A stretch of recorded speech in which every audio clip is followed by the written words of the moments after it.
Afternoon. This is just a supplemental video about the anticlimax pattern. We mentioned it in the action yesterday when we had two patterns that formed, and they happen at an extreme. After this large gap up, we had three bars where the distance between the lows on the bars are accelerating, and that creates the anticlimax pattern. And the way you enter the pattern is to wait until there is a green candle and enter on the break of that green candle and put your stop below the low of the pattern. So as you can see in this situation, 90.75, about 9 points, and you got about 21 points out of it, or 20 points out of it, so about 2 to 1 there.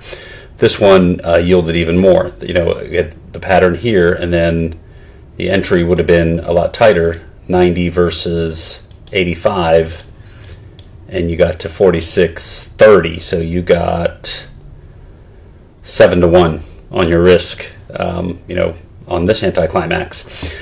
Today, we saw something where it was very urgent. You had two patterns in a row, and that's also another reason why you wait for the green candle and buy above. If you were buying at the bottom of an anticlimax, there could be several. And here, if you would have bought at 83.25 with your stop below 74.75, about a 9 or 10 point stop, you did get about 20 points. You got 2 to 1 on your risk again.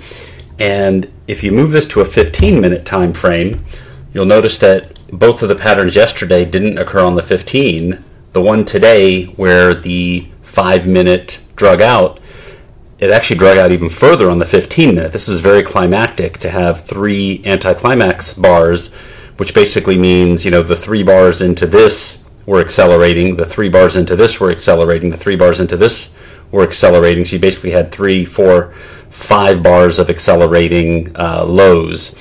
And then, after something like that, you definitely want to wait for a green bar to stop the momentum, and then there's decent upside.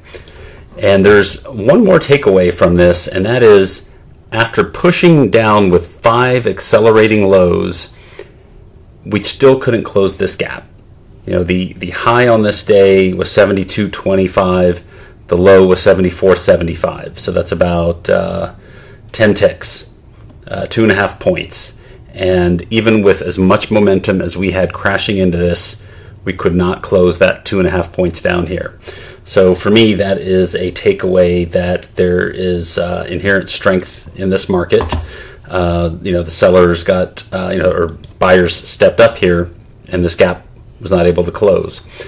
So keep that in your mind as we go forward to tomorrow. And tomorrow is the end of the month. End of the month can be funky. Everything from window dressing, end of the quarter also.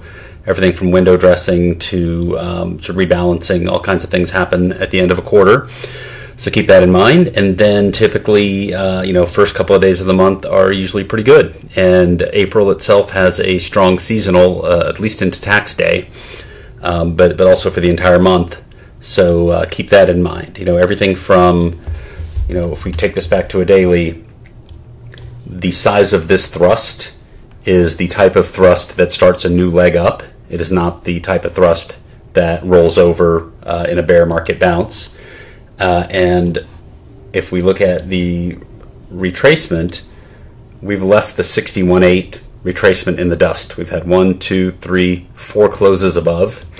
And today it's just an inside day. It's a red candle, but it's an inside day. So given this thrust, given that we've handily taken out the 61.8, given that we couldn't close that gap even with this much momentum, I still think there's more to the upside. In fact, I would venture to say that in the month of April we will hit all-time highs. That's how it looks right now. Of course, if anything changes, we have to adjust with that, adapt with that. We can't stay dogmatic, but that's what it looks like right now. Anyway, hope you're having a good time trading this market, and have a good evening.